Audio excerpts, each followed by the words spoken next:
Hey, more about this later, because I want to crack on. But in the description of this episode is a link to get you set up with a 30-day free trial of Amazon Prime Video. Thank you to Amazon for affiliating with me, and thank you to you for listening. On with the show. Or, actually, on with my introduction to the show, the preamble. Yeah, you get the vibe. Hello, and welcome to a brand new series of Never As Funny. This is the show where I, Patrick, talk to funny people and hope to God they talk back. Now this time, I had a lovely chat with seasoned improv comedian and teacher Matt Jones of Giant Leap Improv. He's got a lot of experience under his belt, and he also has some wild stories from his improv career, including, but not limited to, his time in Barcelona and his time next to a breast. He also reveals, in a shocking twist, that we have connections deeper than I ever thought possible. This is Never As Funny, and we are so back. Enjoy the show. Welcome back to the show, where I talk to comedians in the know. That's right, it's Never As Funny. It's Never As Funny. The show is called Never As Funny. It's the name of the show, by the way. Never As Funny. That's the gist of it, the name. The show's called Never. This is like the title music. It's called Never As Funny. Alright. I would like to preface all of our following dialogue by apologizing for the time it took to get this set up. Because we originally... Oh my god, I thought it was July. Our first email exchange was June 20th. Really? I also thought it was July, so... And I also I was just like scrolling through the emails and kind of cringing at what I'd say, because there's a whole series of emails here, and I thought to give the audience kind of context for how bad I've been at setting this up, it would be good for me to read some of my introductions. So, out of all the emails I've sent, this is how many begin with something like, "Hey, so sorry I'm late." So, June 23rd, "Hey Matt, thanks for getting in touch. Apologies for my own delayed response." August 14th, "Hi Matt, very sorry, thought I'd responded to your earlier email." August 28th, "Hi, so sorry again for the delay in replying." What have we got next? Oh, here we go, September 12th. "Hey Matt, in your defense, sometimes it was me apologizing. That's true. It was valid. Sometimes I was sick at least once. That's true. I've annoyingly there's been 2 times that I've come up to stay in Shrewsbury, and both times I've been really ill, which has been annoying because I've wanted to come to see your improv stuff, which is a good segue into actually talking to you. So, I will have given you a pre-recorded little intro before the thing where I talk about actually introduce you as who you are and what you do. But more importantly, from your email, you've told me when I asked for kind of eccentric traits or stories I can introduce you with, you described it as a superpower, Sure. which is a nice step up. And you said, "This is Matt. He's an improvised comedy teacher and performer. And his superpower is he never steps in poo on the street." It's true. Some part of my brain picks it up out of the peripheral vision, and my foot just swerves automatically without any intervention from my brain. If there's poo on the floor, my foot just goes whoop out the way. That is very neat. I think it would be good to set up some kind of experiment, like if we've filled a warehouse and covered the floor with poo, and then had you enter. Is it not impossible, I think, that you could levitate across the whole warehouse?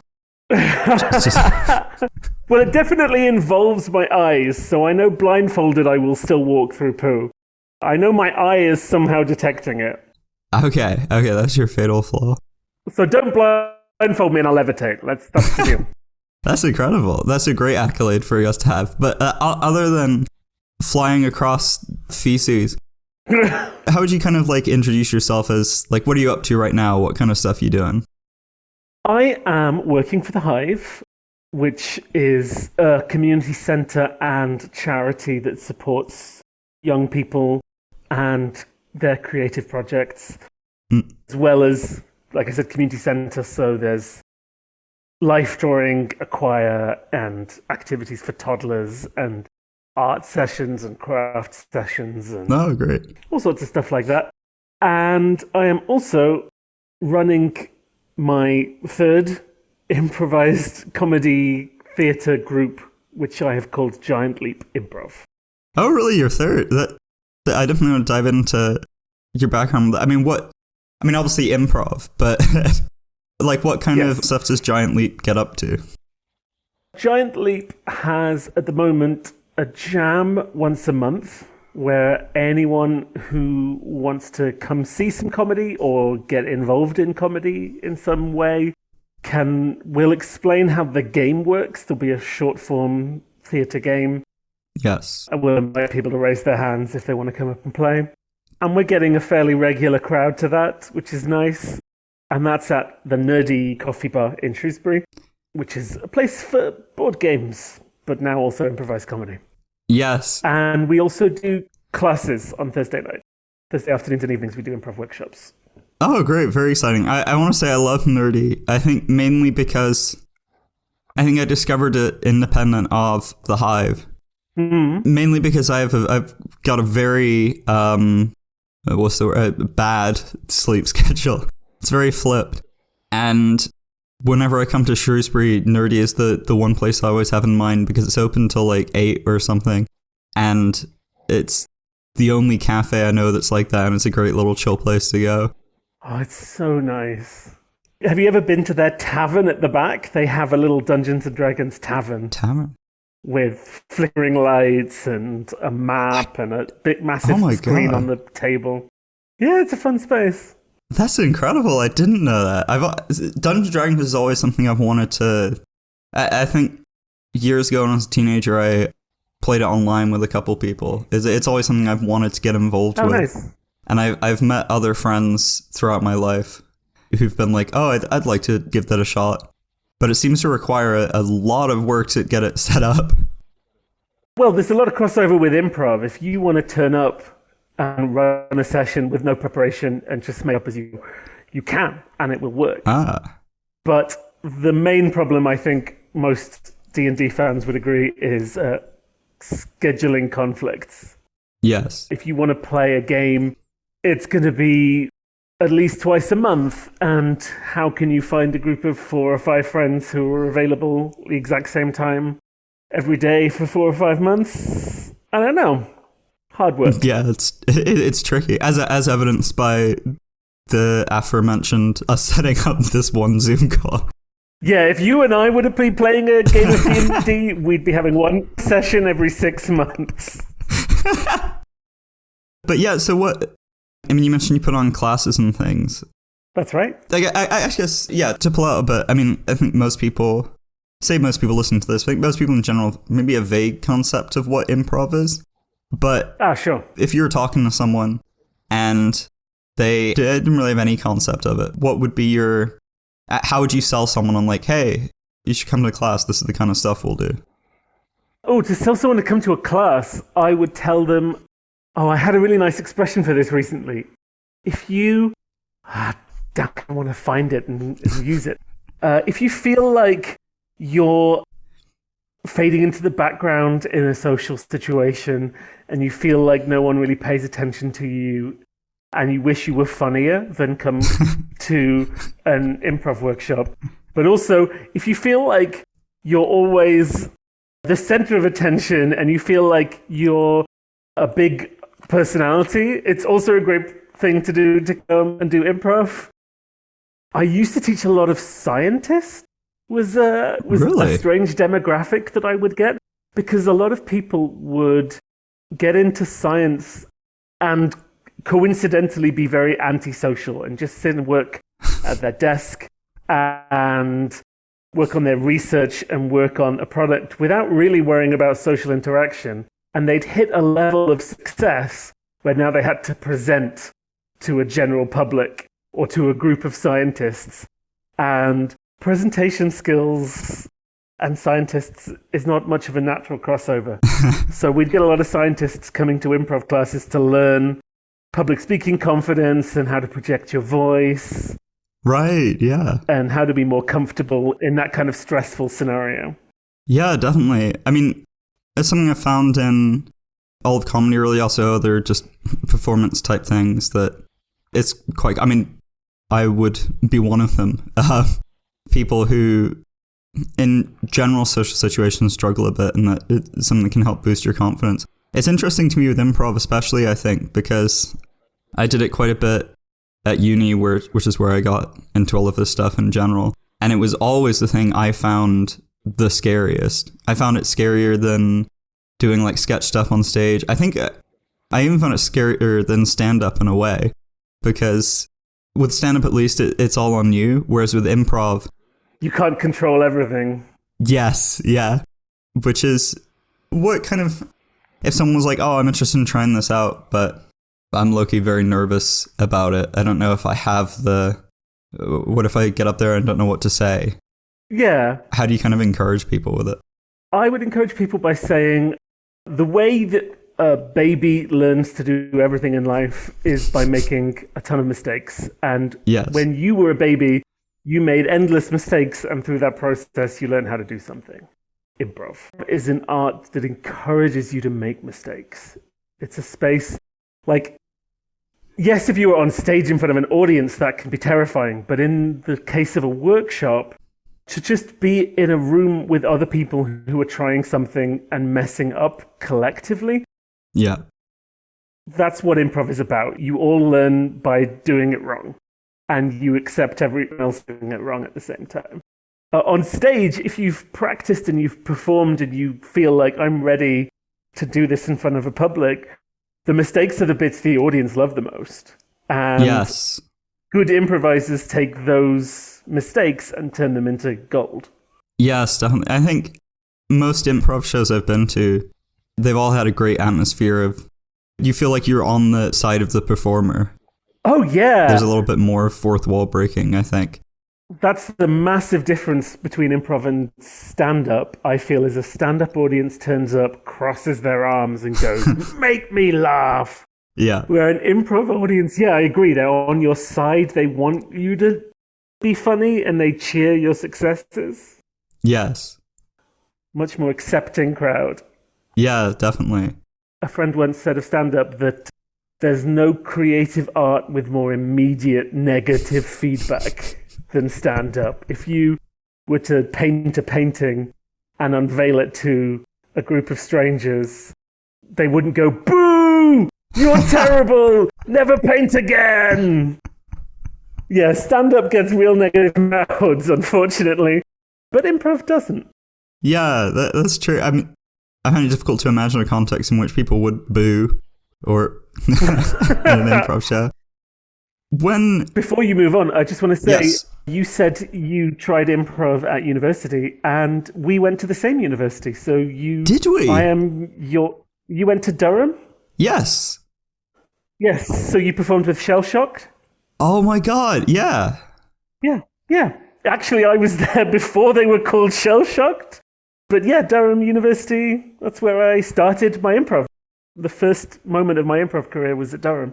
Holy shit, I'm floored. That's incredible. I were they called something? I mean, okay, I definitely ask questions about that now because I've heard various... It was the Durham Improvised Comedy Society, so it had an amusing acronym.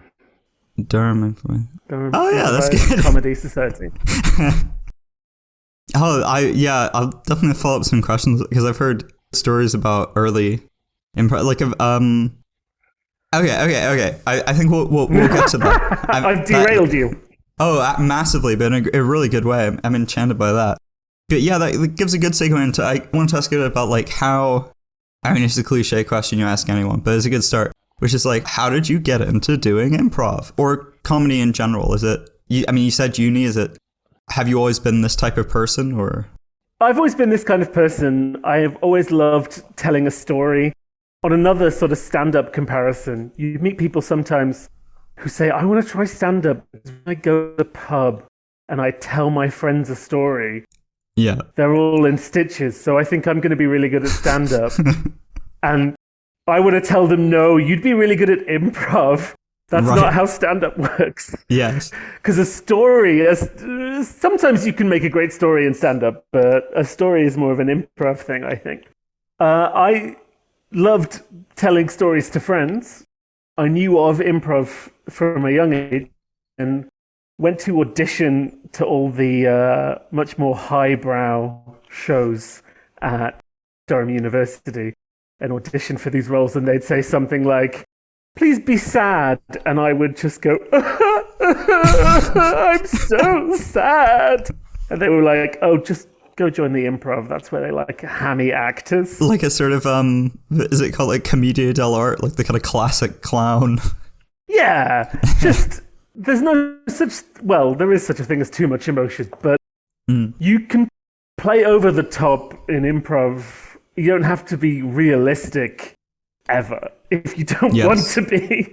So if you want to play sad by scrunching your hand into a little fist and going wah wah, then yeah, that's totally fine. That's an improv move.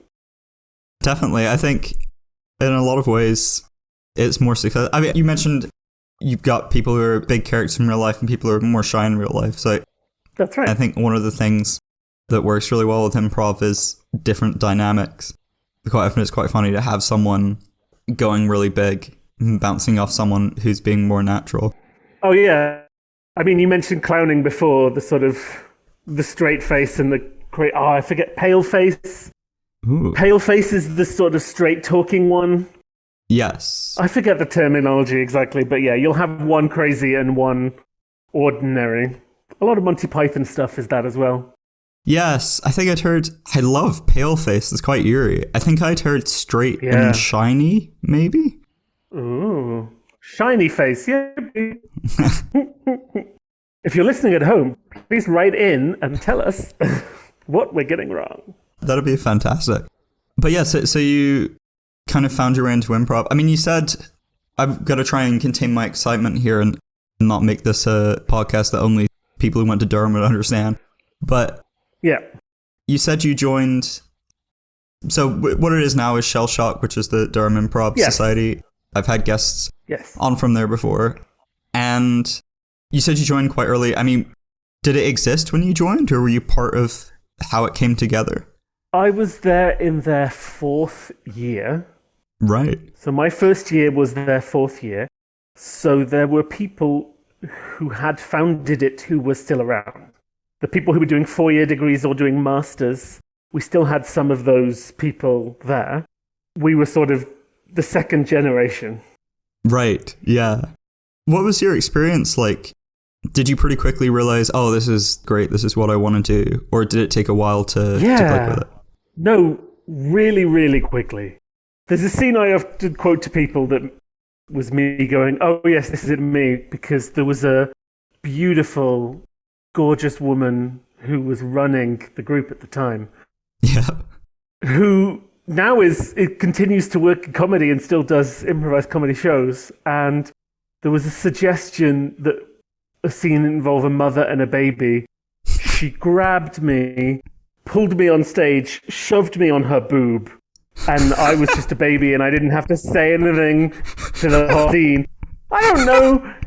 It's possible I was 18. It's possible I'd never touched a boob before.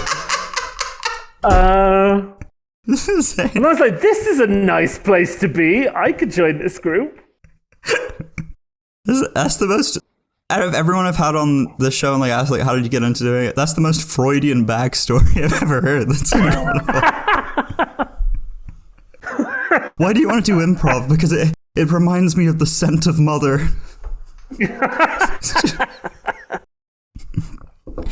No, but pretty immediately I realized the kind of person who does improv, who chooses to go, is a very open person. They're very good listeners. They pay attention to other people's lives and they care. And they tend to be really weird, but in very different ways to each other. And I find that to be a really nice space to be. In fact, a big part of why I am now establishing a new improv scene in Shropshire is I need to surround myself with that kind of caring weirdo. Yes. I need more caring weirdos in my life. Yes, definitely. I very much agree with that. So you joined the society. Did you go on to do like stage shows with them and things like that? Yeah, quite a few. My second year, I didn't do so much, and then went back into it in my third year and went crazy for it. Right. We did a lot of like college tours that you would go, because Durham has a lot of colleges instead of like halls of residence, and we would go to each college and perform at their space. Yes. We had an outdoor show where two improvisers would be on stage performing a scene, and a third improviser is behind with their mouth and nose underwater in a bucket. Yes. And hopefully your ears out so you can still hear what's going on. And you have to stay in that bucket without no ability to breathe until one of those improvisers leaves the scene. That's fantastic. And the audience is just, they're not paying attention to the scene. They're watching the person with their head in the bucket. They're hitting the side of the bucket going, come on, let me out. It was mad. That was a summer show, you might have guessed. I was so enchanted. Summer only. When you mentioned you were in early Durham Improv, was because I've heard the various tales of like games that are now banned. And that's one of them. One of the other ones, so I don't know if this was one you did or if it was real. I very much hope it was. But apparently there was an improv game called Mousetrap, which from what I was told was exactly the same as any, so it would just be improv, whatever regular game would be set, but also the stage would just be covered in mouse traps. Oh, I have heard of that. We never played it. But I do have a friend who does a show. She did it last year in Edinburgh. Two improvised comedians, and they were tied to like electric things. They were basically electrocuting each other the whole way through the show. But it was also a bit kink themed, so it was somewhat... It's like, yes, they're in pain on stage, but don't worry, everyone, they're enjoying it. That's fucking incredible. I'll let you know if they go up to Edinburgh again next year. Yeah, if they're still alive. They probably will. If they're still alive. It might have been their last and greatest show. But yeah, that's fantastic. Okay, so I'll follow up lots more questions about improv and other improv-related things. I'll improvise after the break. But we're getting to the point now where it might be good to switch over. And we'll come to the middle section, which is where I use a song of your choice. And yeah, would you like to tell everyone the song you went with? If you remember, it was a while ago. I opened the email while we were talking, and I think I chose the Cowboy Bebop theme tune, Tank. This is the theme tune I have always wanted to use to open an improv show. Right. It's a bit long for what you want opening a show, but I just love the bit. It just says, get everybody and their stuff together. Okay, 3, 2, 1, let's jam. Let's jam. Da-da-da-da-da. Exactly. And it's happy, it's upbeat. It's a great show. Do you have a specific connection? Like, do you really like Cowboy Bebop, or is it just this song? Or Oh, no, I love Cowboy Bebop as well. I didn't manage to watch all of the live-action version of it. Yeah. I think I enjoyed the anime too much to switch over to the live-action, but I could happily watch Cowboy Bebop once a year, every year. Oh, definitely. It's something I started and always mean to go back to, which is most things in my life that I've engaged with. But it's just gorgeous. Like, especially when I'm just thinking of it now, like scenes of spaceships docking at huge space stations and things that are so incredibly detailed. But it's the character relationships that's so good. They all pretend to hate each other. They all behave horribly to each other, but they care. But they're a family. It's well written, and the English. Like I usually watch things Japanese subtitles, Japanese version with English subs, but even the English language version is amazing.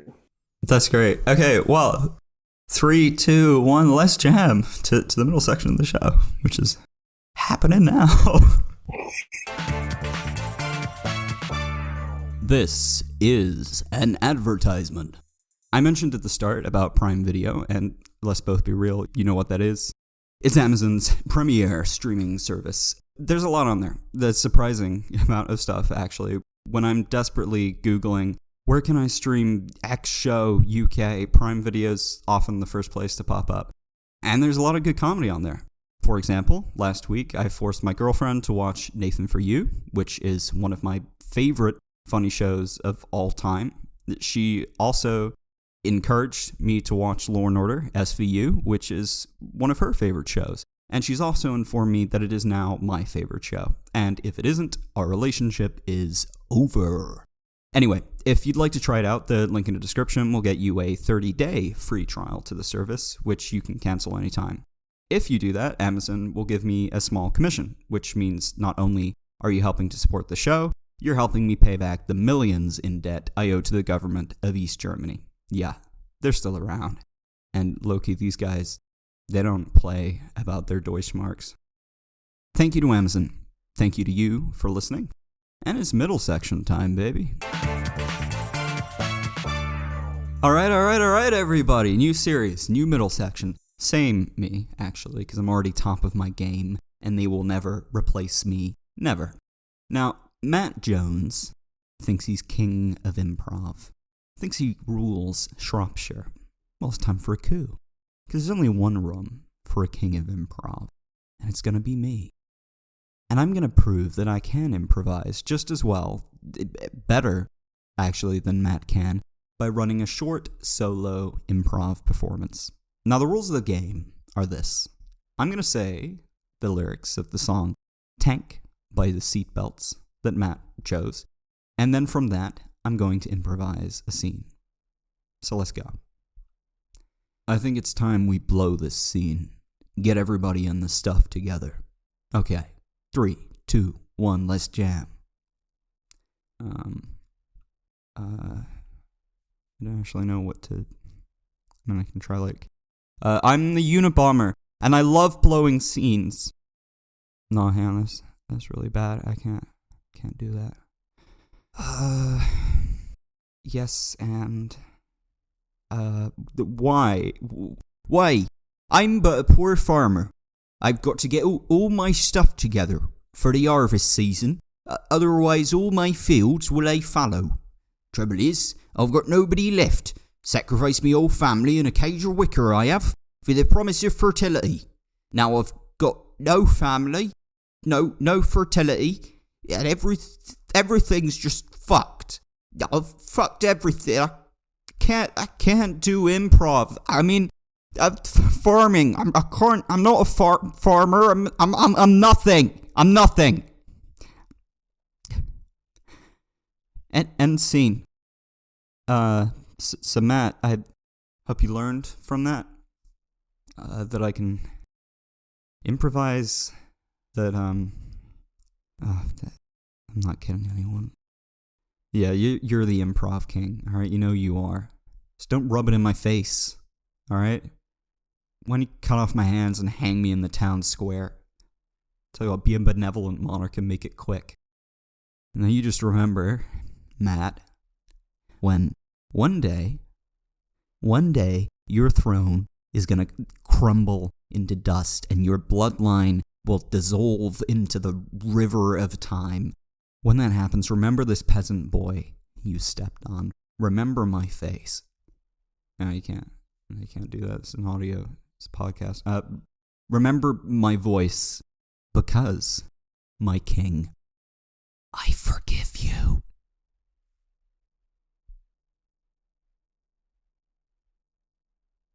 Back to the show. So, now that we've got everybody on the stuff together, 3, 2, 1, let's jam. I'm going to take as many opportunities to say that as I can. Please do. So to continue the story, I think I want to cover, before we get to the end, we left off here, you're at Durham, you've started doing improv stuff there, you've been on stage, you've been waterboarding some people in buckets. Usually myself, unfortunately. Okay. You take on that punishment. And now you're heading up a conquering Shropshire improv empire. That's right. How did you get from there to there? So doing stuff at uni, were you right into it after you left? What was your path like? I graduated, I did English literature. I had no idea what I wanted to do next with my life. I saw a poster saying, do you want to teach English as a foreign language? And I went, yeah. So I studied at Durham still. I stayed up at Durham and got teacher training certificate. Oh. I went to Barcelona and I started teaching English in Barcelona and joined a group of people who were doing stand-up comedy nights, but they wanted to have little bits of improv games between the acts. Right. But it was things like, so if you've seen Mock the Week, if it was things like Yes. most unlikely thing to hear at, but just like Mock the Week does, I assume, I don't know for sure, but just like Mock the Week does, they wanted to know all the prompts in advance. They wanted to know all the jokes in advance so that they could come up with funny ones. And I was being a hardline purist, going, no, that's not how improv works. You have to hear it in the moment and then come up with a funny punchline in the moment. Like some sort of improv radical. Yeah, well, that's not, for an improviser, that's not radical. Exactly. A purist. Yeah. So some of the people from that group and I separated off and made our own improv group in Barcelona, which is still going strong. It is quite fittingly called the Barcelona Improv Group, or BIG for short. They now have, like long since I left, they now have their own theatre space. They have multiple classes every night and student shows. It's a huge success. Right. Wow. Was this in English? Or I was going to say Barcelonian, Spanish. In Catalan or in Spanish? No, it's almost exclusively in English. I have improvised in Spanish a couple times, but I would say they were my best work. But I lived in Barcelona for 13 or 14 years. Oh, right. Wow. And during that time, I also set up a second improv group in Barcelona called Watch This Space Improv, which has also, again, no thanks to me, just got itself a brand new venue called the BCN Studio. Oh, brilliant. So both of the groups I started are still going and thriving, and they work together sometimes, and they're far more successful than the Shropshire group. But we'll see, give it time. Yeah, definitely give it time.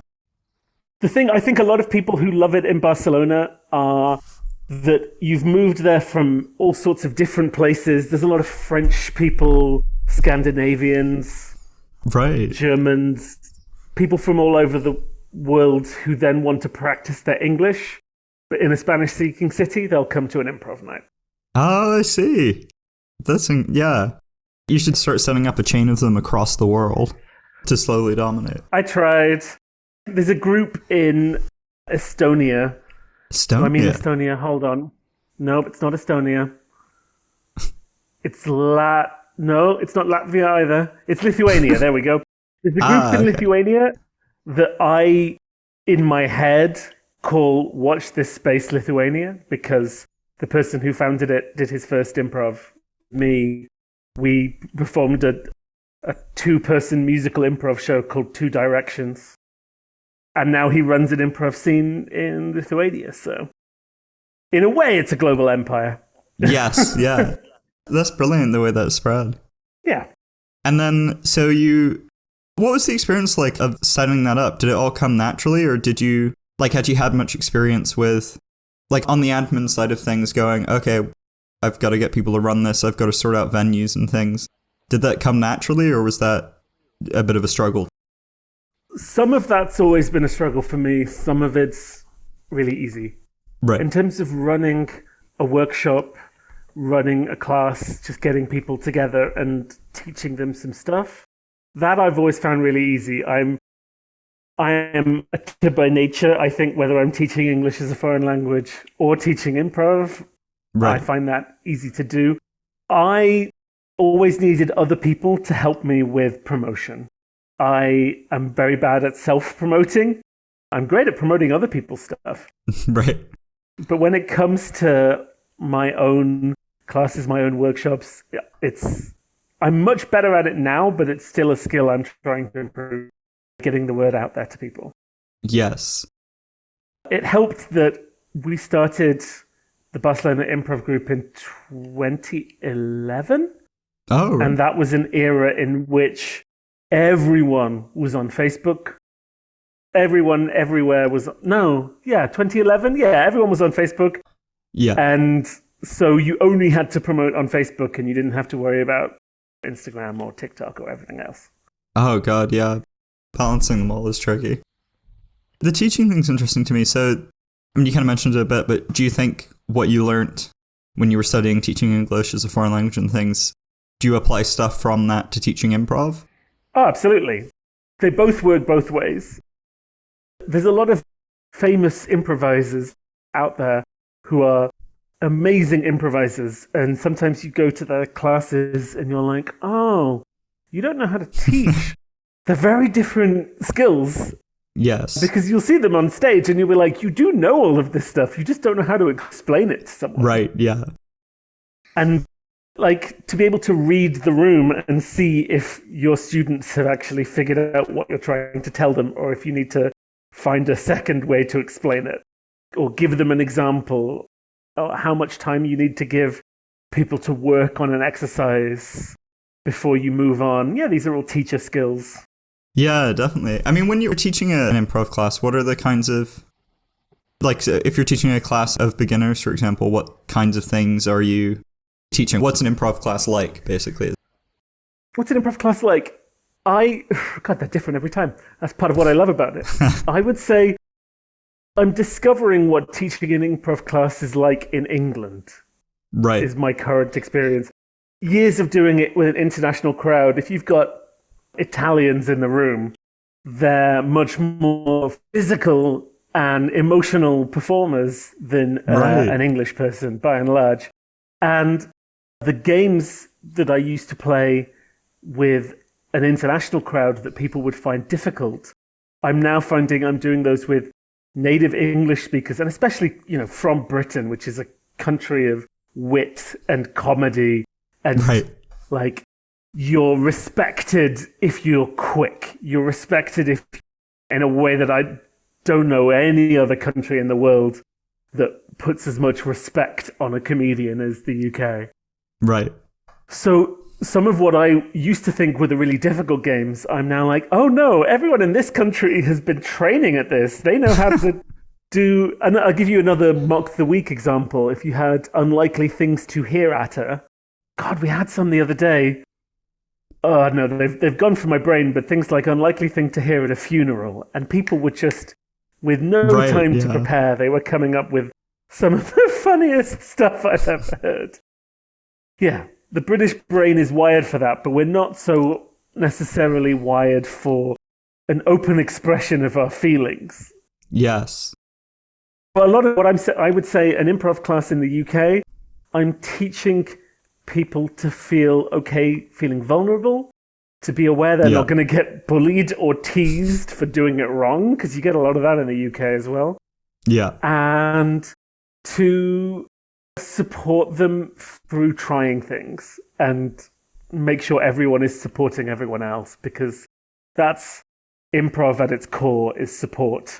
And British people aren't necessarily the most supportive. Yes, definitely. I think one of the most central things, I mean, I'm probably going to butcher if I even try and remember any of the specific terminology from what I learned doing this as society stuff, but one of the most central things the whole time was about making your partner look good and being able to buffer them up, which I think there definitely is a British instinct to rip into to people. Yeah, we had a really nice exercise in last week's class where someone would step on stage and play a big character. Yeah. And everyone's default was to play someone to counter that person. Right. That they would either be someone bigger or they'd be someone of like a lower status to be put down. And I was getting everyone to be exactly the same. Right. I'm like, come on, if that person's angrily talking on the phone and complaining about business, you're supposed to come on as a businessman and angrily talk on the phone. And it's a different method of support. I mean, both work in an improv situation, but it was really nice to show them that you don't have to counter them. You don't have to work against them for it to be a funny comedy scene. Yeah, definitely. Another one of the things I vaguely remember is doing, I think the guy who introduced it to me referred to it as mad, sad, glad, afraid. That's right. Yes. Oh, great. I'm glad I got it right. Which is that in the theory, when you go on, you should, because you have so little time, you should just pick an emotion and lock into it. And I found what you were saying about matching someone's level really interesting. I think that's a very specific skill, to be able to pick a specific level of something and stick with it. There's a much more sort of advanced improv technique called finding the heat and weight of a relationship. Oh, wow. And it's, you step on stage and you start a scene, but you're spending the whole time reading your scene partner to get a sense of how are you two related to each other? How do you know each other? Is there a really close connection? And how important is this situation that's happening right now? So it could be lovers and you've been together for 20 years, but you're just talking about socks. So it's not a big deal. Or you could be total strangers, but one of you's got a gun and wants to steal your money. And you want to be able to tell as quickly as possible as an improviser which of those two is about to happen.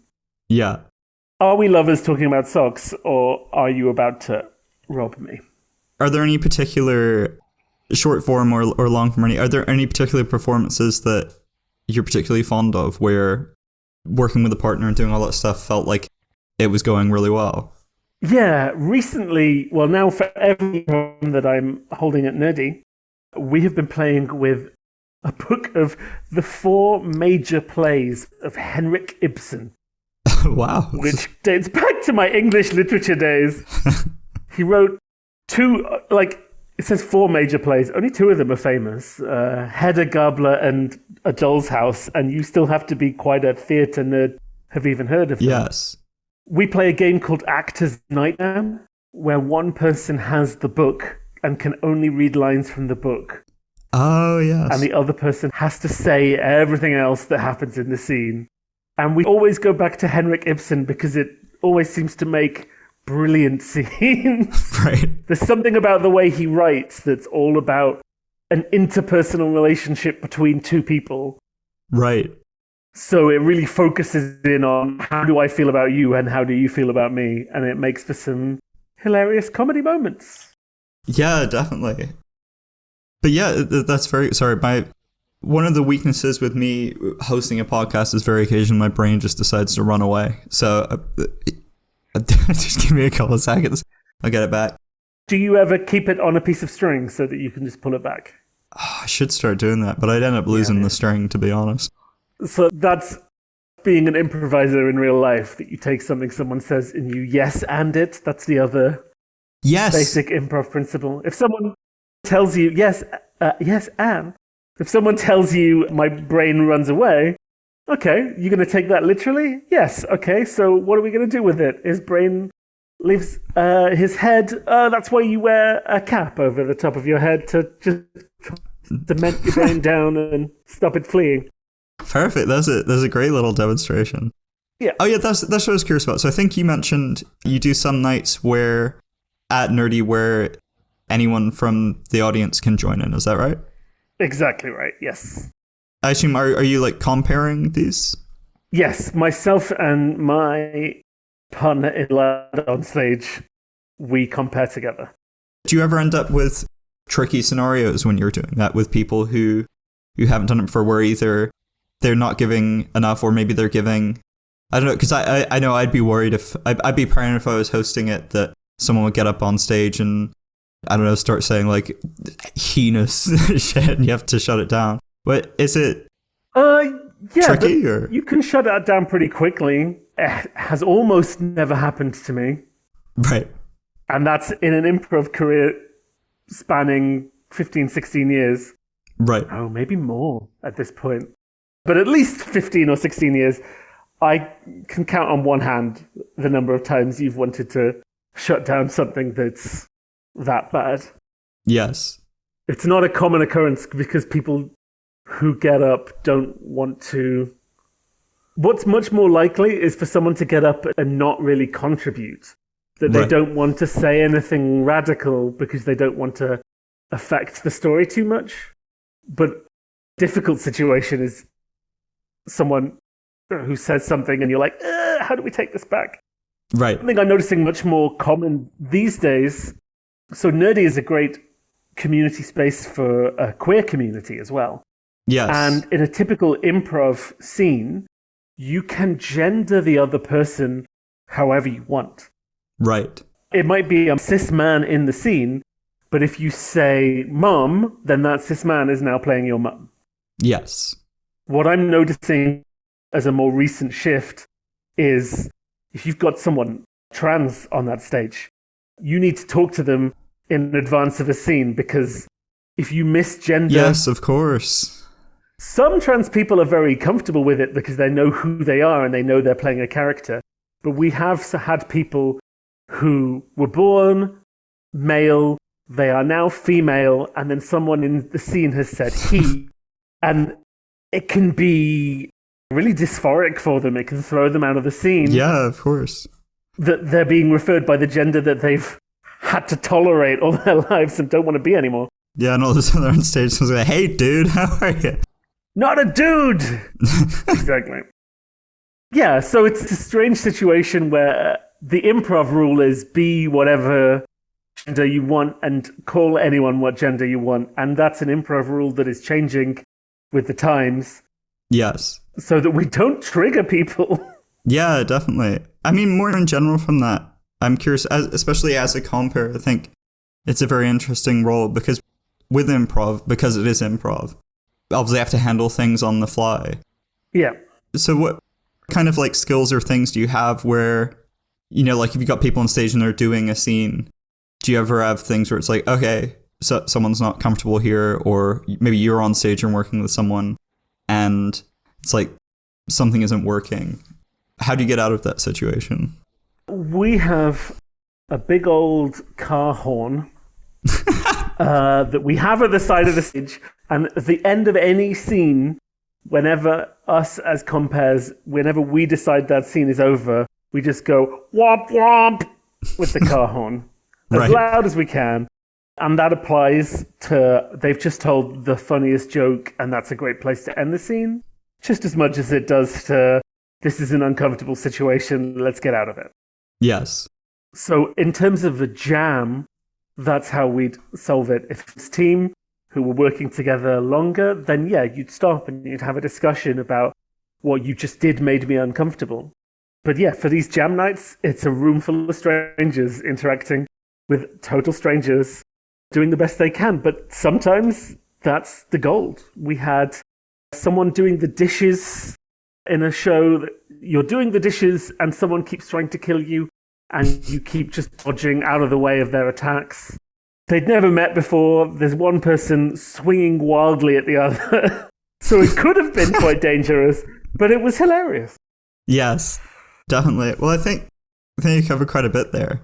Yeah. So I'm very excited because this is the part of the show where I provide like some kind of sample of what the guest does. And if you're up for it, you suggested in your email that we could do, or you could walk me through some sort of little improv game. Did I say what game? I have no memory of this conversation. I don't know, maybe you have to improvise. The one I just mentioned, the Actor's Nightmare, I have the book. I can see it from where I'm sitting. So if I just go get the book, I'll be back seconds. Perfect. Or much less than 30 seconds. Henrik Ibsen's 4 major plays. So what we would do is, because typically I'd do this the other way around. I'd give you the book so that I have to do all the improv work. But I'm totally happy to see if I could find it if you prefer it that way around. The plays? Yes, yeah. Yeah, sure, why not? Is there a specific play? A Doll's House or Hedda Gabler, but Doll's House is easy to spell. Okay, great. A Doll's House play. So the trick to this is that they happen in conversations. What you do as you read from the script is you don't read line 1 and then line 2. Okay. You read line 1 and then line 3. So you're always skipping one line so that you're doing half of a conversation. I see. Okay, that makes sense. Yeah. Is there which part would you like to go from? Oh, don't tell me. Oh, I see. In yes. the play. Anyway, it's a random page. I don't get to see the script. That's the point. All right. And because you've got the script, so you have specific things to say, I'll speak first, but I'd like to get a suggestion from you of a situation, like a high tension or a high drama situation that might happen between two people. Okay. And this should be something unrelated to whatever's actually happening in the scene, is that right? Exactly. So it's unrelated to the script, but luckily you don't know the play, so that's fine. Yes, that's true. Okay. A high drama situation that might happen between two people. Let me rack my brain so what could work here. Okay, so in this scene, we've both crash landed in the Amazon jungle. Okay. We're I mean, that's enough. You don't have to keep going. Oh, perfect. Okay. Brilliant. Yeah, we just crash landed in the Amazon jungle. Yes. Yep. Are you ready? You've got a line. Yes, I'm going to speak first. How do we know when this ends? Are you going to car horn? Should I find the car horn? Oh my god, do you have the actual device? Give me a second and I'll find... Yeah, I'll have it here somewhere. Brilliant. Give me a sec. Nope, I can't find the car horn. Do you think you can reproduce it orally? Yeah, sure. Oh, brilliant. Okay. Womp womp. Yeah, perfect.